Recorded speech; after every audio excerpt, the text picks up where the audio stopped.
What's happening? What's happening? Look, welcome to another great episode of the Arrington Gavin podcast. I am your guy, Arrington Gavin, your friend, your homie, the gentleman that you just enjoy having a conversation with. And guess what? I love having a conversation with you, the listeners, the viewers. Thank you so much for tuning in to another great show. Again, coming to you every Monday, Wednesday, and Fridays, 10 a.m. Eastern Standard Time via podcast, wherever you get your podcasts, or at 1 p.m. Eastern Standard Time via YouTube. Yeah, I almost forgot where the show airs on. So yeah, via our YouTube channel, our Smooth Club Media. Also, you can check us out at our Smooth Club Podcast on Facebook. So we truly appreciate it. I am recording at the moment. I'm out of town celebrating my cousin's wedding. She is getting married tomorrow. So very excited. So this is somewhat of a pre-recording, but I just want to say happy Wednesday because you are tuning in on a Wednesday, and have a few a few stories I want to share with you all. Have a just a great laugh. This is not going to be a really long episode like we normally do, but again, I truly appreciate it that you tune in to this podcast. We're continuing to grow. Big announcement: our YouTube channel is growing tremendously. We hit up well over 100 subscribers like in a matter of almost like 10 minutes recently, so we're doing some great stuff here on our platform. So we want to keep that momentum going. If you can, keep on subscribing to the channel, keep leave a like, comment. We truly appreciate it. Let me get it going. The first story. So once again, we always got to come back to the age of our current president, Joe Biden. Now, he is a very old man. Now, I know some people his age, but I believe he's like 82. And let me make sure I got the age right, because I don't want to disrespect the guy. But he's starting to use his age as a joke now, because we are coming up to election season. It's nowhere near close to electing a president, but current Republican candidates right now, they've gone on their second debate as we speak. I believe their debate will be aired on today, actually, on a Wednesday. So uh it's very interesting how uh things are going as far as who can be our next president, because right now they're all well over 77 years old. And let me just look up the current age of Joe Biden while we wait. He is okay, he's right at 80, right at 80. So the reason why I bring that up, guys, because recently at a dinner uh honoring two hip hop legends. We're still celebrating the 50th anniversary of hip hop, and there's been so many different events at the White House. You had Vice President Kamala Harris host the 50th anniversary of hip hop. She had Dougie Fresh. You saw her out there jamming with her husband, and it was a great time. Every award show you have, they have a huge presentation on the 50th anniversary of hip hop, from MC Light to Queen Latifah to Dougie Fresh to LL Cool J. The list goes on and on to our current artists right now. So it's a big party. And it's just so funny because who doesn't know LL Cool J? Mama Said Knock You Out, the talented actor, NCIS Los Angeles, countless films he's been on, just to name a few. He's a Kennedy Center honoree. And of course, someone had to butcher his name, and that someone was our current president, Joe Biden. He has said, okay, there's two of the great artists of our time representing the groundbreaking legacy of hip hop in America. LLJ. He said LLJ, Cool J, said Biden as he stumbled through the blunder. Then, of course, the audience laughed after he said that. And then he said, by the way, that boy he didn't say it with an accent. I just said it like that boy. That boy I think that man has got biceps bigger than my thighs. And again, Joe Biden has always spoken about his difficulty when it comes to public speaking. He grew up with a bad stuttering problem. He's since then had grown from that, because he's been in, on a national level stage as a federal official for years. Okay, so you have to remember of that. Second, public speaking is not easy, and I'm saying this in defense of our current president because they always come after him because any slip up he does is added ammo. They already talk about his age. They, I meaning the opposing side and people that are haters of the president. Now, I'm not going to lie. The man does need to sit down. I don't want to have a person leading this country 80 years old and above, nor do I want them to be 70 years old, to be honest. I think 72 is a max age. Higher than that, no, you just cannot. It's a difficult position. It's a very stressful position. We all saw how smooth Barack Obama went from being a young man to an a citizen in a matter of just 4 years. I mean, that man went from black to jet black to all white, and it's a stressful job. So again, it's humorous because Joe Biden mistakenly, uh, uh mistakenly pronounced LL Cool J's name. Because let's be real, the president he speaks at a lot of functions where it's hard to remember, and he's reading off a prompter too. But let's be real, y'all. It's LL Cool J. How hard is it to say LL Cool J? This man said LLJ. This man just forgot about the cool and said LL Cool. No, he said LLJ. Then he said Cool J. They're like, I already know his PR person or whoever did his notes just like, can't wait until this election's over. I cannot wait until his term is over. But he's running for re-election, and right now he's the really the go-to candidate. I mean, he's actually, they did a new poll recently. He's behind President Trump, I believe, around like 10 points or by 10 points. So it's not looking like he will be reelected, but hey, we got to see how it turns. But I just thought that was a good little, good little chuckle for y'all. Please share your thoughts on what do you think about, our current presidents, health wise. Do you think this is a humorous thing, or do you think this is really continue to be a cry for help? Because if he's not mispronunciate, now I can't even say it. So y'all don't think I'm crazy. If he's not pronouncing something right, he's either stumbling, falling, tripping, very have he there's multiple acts where they catch him in a confused state. So again, it's just added ammunition to say why he shouldn't be held in this position in office. But again, Mr. President, thank you for your service. If you are tuning in to the Arrington Gavin podcast, please, sir, it is LL Cool J. Matter of fact, I hope he listened to some of his songs that night when he did not pronounce that man's name right. I hope he listened to some of his music. Mama Said Knock You Out. Okay. I mean, all his records. Okay. I Need Love. I mean, come on. That's LL Cool J. Anyway, I'm moving on. This man said LLJ. Sounds like a sandwich or something. Let me move on, y'all. Okay, so look, I got to speak about these roller coasters and theme parks because I'm not gonna lie, I am not the biggest fan when it comes to heights. Now, I will say I'm no punk. I have friends, I have family that love to be adventurous, that love to go to theme parks. Hell, my wife loves theme parks. I've yet to, you know, go with her or take her to a theme park, but the time will come. The time will come. She's a very adventurous person. She's always talking about, I wouldn't mind doing skydiving. I'm like, you're on your own.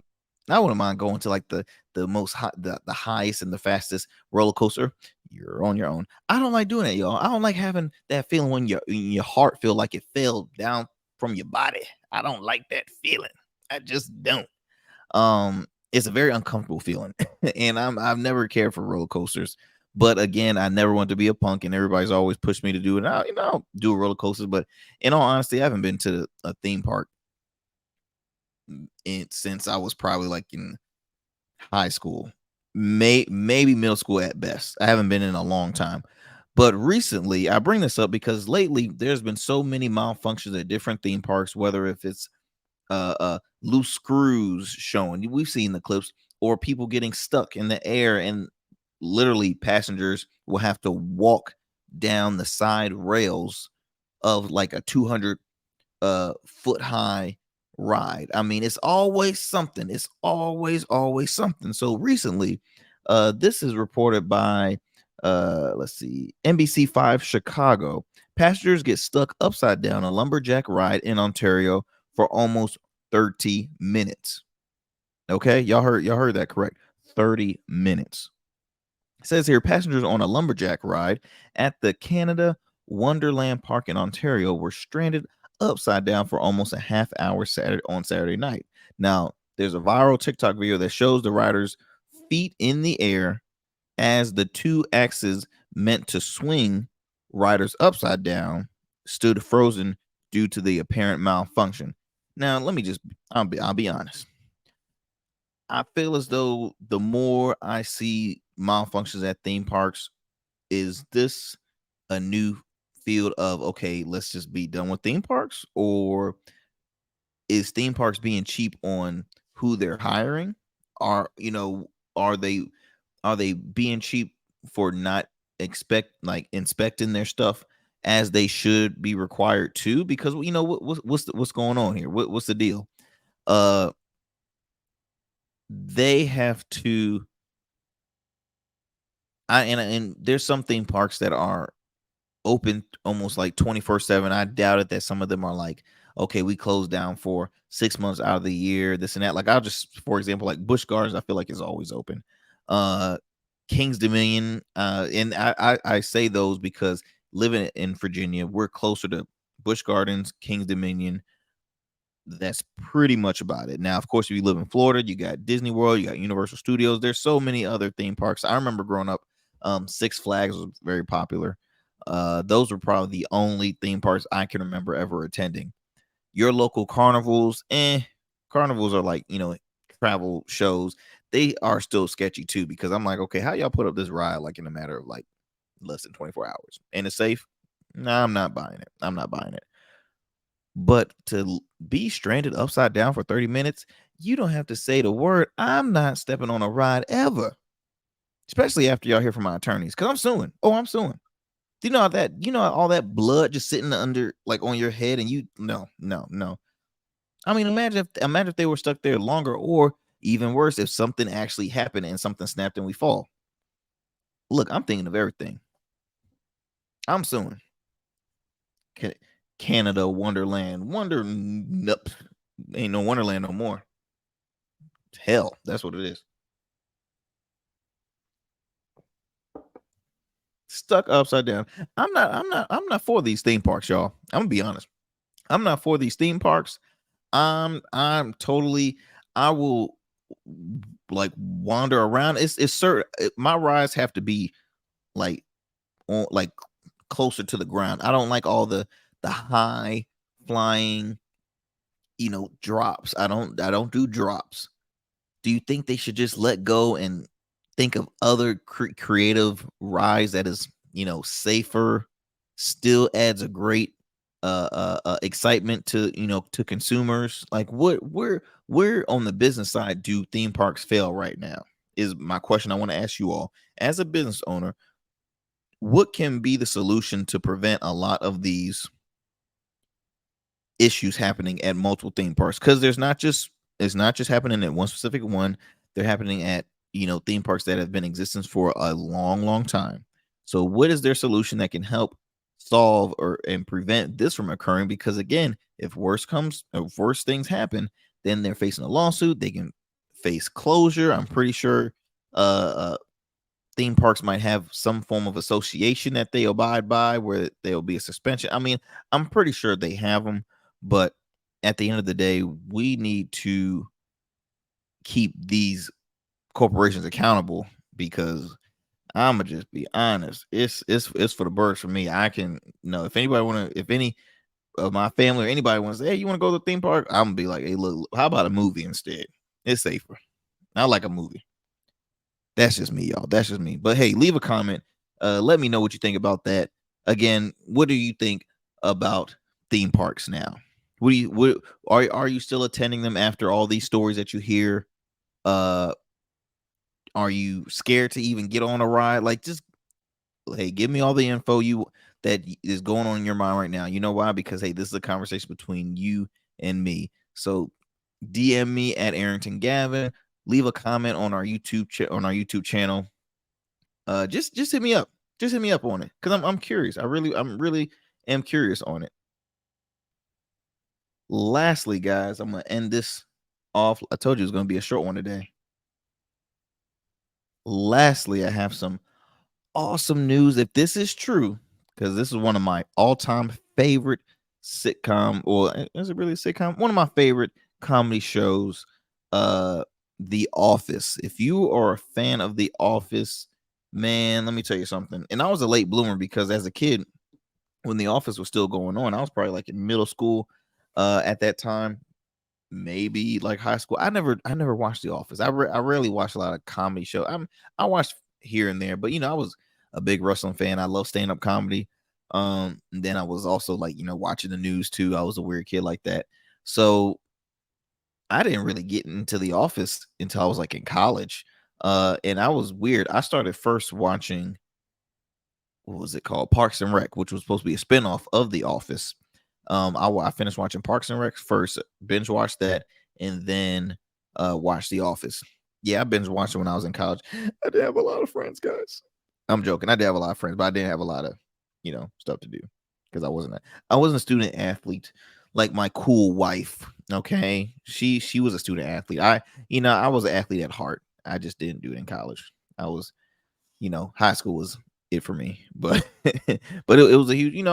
I still developed a great relationship with a lot of the athletes and things like that. Anyway, not trying to get off sidetrack, but The Office was my favorite show, and still to this day, I can watch reruns and watch it like I'm just now, you know, like it's brand new to me. So apparently, rumor has it The Office is reportedly set to be rebooted with original showrunner attached. Now, the acclaimed comedy series that starred Steve Carell, Rainn Wilson, John I cannot say that name, Krasinski, Krasinski, that John. Okay, sorry, John. I can't pronounce your last name too good. Mindy Kaling, Jenna Fisher, and I mean, just to name a few. What's the guy from the off not the office Hangover? I'm trying to remember his name, but they had a lot of very famous people that came out of the office, and it was one of, I mean, from '05 to 2013, this show was, in my opinion, the number one best TV show to watch, funniest show ever, funnier than the English version because it wasn't always just in America. It was originally in England. The US version 20 times better. And it was, I mean, from the beginning to the end, I feel as though The Office never failed me. There's been shows where I've started off watching and the first episodes is great. The first season is great. Oh, you can't wait until the second season. It's still good. Once they get to like season 5, if they're still going pretty long, once they get to season 5, season 6, they start falling off for me. I'll be honest. Grey's Anatomy was that show. Now it's not a comedy show, but it was in that genre. Grey's Anatomy, their debut seasons were awesome. They were so good. And then all of a sudden, they just started falling for me. The storyline wasn't really sharp. It was all around the place. It wasn't good. They to me, you start seeing shows that are struggling trying to stretch out a length season or a lengthier consistency base in a sense. So them just to name a few. American Horror Story. I loved American Horror Story. Now each season it always has its own story, of course, and its own theme. In American Horror Story, it's almost like a chapter book, and it has different chapters. But they're also another one. I give you another one. Empire. Empire was not that good towards its final seasons, in my opinion. It were really struggling trying to continue the show. Uh, but The Office, man, The Office never ever failed. And you're talking about, I mean, The Office 200 over 200 episodes in 9 seasons, over 2. So you already know that was like what, at least 20, at least 20, maybe even more than that episodes per season. And just to I want to give you some more. Let's see. BJ Novak, I believe that was his. No, that wasn't BJ Novak. What was his name? Uh, Well, Craig Robinson, another great one. James Spader wasn't James Spader. What was his? It's gonna kill me. It's gonna really wasn't Craig Robinson. Sure. Ed Helms. That's what it was. Ed Helms from The Hangover. Had to shout out Ed. But The Office. But let me just read some of their stats. Okay, a Peabody Award winner, 2-time Screen Actors Guild, a Golden Globe, 4 Primetime Emmys. This show was amazing. Now they're talking about doing a reboot. The scary part is not a lot of reboots succeed. When they do that, like it's almost like Martin was one of the legendary programs. I think it was on for like 5-6 seasons. If Martin today tried to do a reboot, it is scary to say, but Martin might not last a full season in this day and age because it is cutthroat when it comes to what people find humorous and interesting and engage in now. So Martin would struggle. Jamie Foxx, prime example. He had a successful sitcom show, the Jamie Foxx Show. I believe it was also 5 seasons. And he returned to sitcom TV after like 20 years. And he came on Netflix with his show, different title, got canceled after 1 season. The show, it was not doing good. I watched the full season just because I was a fan, but it was not that good at all. So he also struggled. So many people do reboots. Roseanne succeeded, but she screwed up by saying some stupid stuff on social media. Now her show got canceled. Roseanne got canceled, but they kept the original people, killed her character off, and renamed it as The Connor. So technically, the show still continued, but without the main, really in my eyes, the main character. And that's sad because I'm a huge Roseanne the show fan. Roseanne Barr in real life, she's getting a little cuckoo in my opinion. And I don't mean to talk about people, but she's too much. But I still, anything that she's on, like I've tuned into her podcast, I've tuned into a lot of interviews involving her. I've seen her specials and things like that. But she's a little out there right now. But again, I'm skeptical with this reboot rumors, man, because being that The Office was so great, I'm scared that this could hurt their reputation. Now I could be wrong. Now, to me, you know what the best option to do is? Do a movie. Don't do a TV show, but do a movie, because a lot of popular TV shows has actually succeeded when they come with a reboot by doing a film. Entourage. What's the show called? Sex in the City. Now, Sex in the City is currently they're in a TV show, I believe, on Max that's on like season 2 or season 3, but they've actually been doing pretty good. They had successful films, and now they're doing a show that's pretty successful, rebooting the show. So they're actually doing the right state. But as far as Entourage did a great job at doing the film, and I think they did maybe like 1 or 2 films after that. I would like to see The Office do something like that, just to play it safe. If the film succeeds, okay, lean more towards possibly doing a TV series.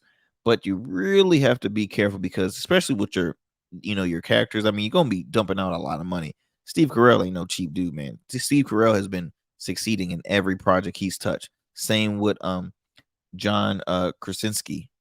He's been on solo projects that succeed as well.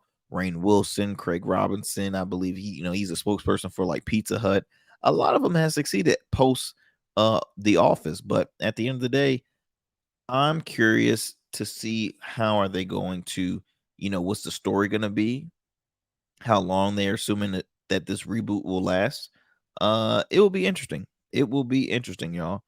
But until then, look, I'm gonna close it up a little early today, because like I said, I'm pre-recording this because I'm out of town getting ready to celebrate my cousin's getting married. So huge congratulations to her and her soon-to-be husband. It's an awesome feeling. I remember like it was yesterday when it was the week of my wedding with my wife, and it was a vacation. Everybody was on the ride, moving around the place, a lot of partying, a lot of drinking. We had a great time. The family enjoyed themselves. Great weather, great venue, great food. Oh my gosh, I was just talking about with my wife on our way here, was like, man, remember those mini we there was some pies that we had, these like little mini personal pies. Uh they were awesome. There was like a sweet potato crumble, apple crumble, they were bomb. The food, everything was awesome. So we're excited. We're gonna have a good time. But again, I truly appreciate the supporters of the Arrington Gavin podcast. We're continue to grow this platform. We're gonna be having some more guests coming on. I've had so far one that was my good buddy, Terry Pullman. He is a he was our first guest when we talked about cannabis. I'll be having on some future guests coming up soon. We are in the election season, especially in the state of Virginia. We have some big elections going on, and just all really around in the United States. And I have a few friends that work in the political field that are consultants, campaign managers, as well as candidates. Okay, candidates and even current officials. I'm gonna try and get on the show as well. I'm gonna try and get some friends of mine that work in all genres, man, because we're gonna start having some correspondence on the show. This is a platform where just everyday people have everyday conversations. I want to really have those great sit down conversations, and just really have those just kick back. you know uh we have questions, we have answers as well. We just hope that you all can enjoy yourselves while you watch this, but also get informed. I hope we can throw in some tips in there, and yeah, I mean, that's really just the main focus, man. We want to continue to have a great time doing this, but also inform the listeners, the viewers, and just continue to pour in and give y'all great content, because you can be doing other stuff with your time, but instead you're tuning into this show. So again, I truly appreciate that.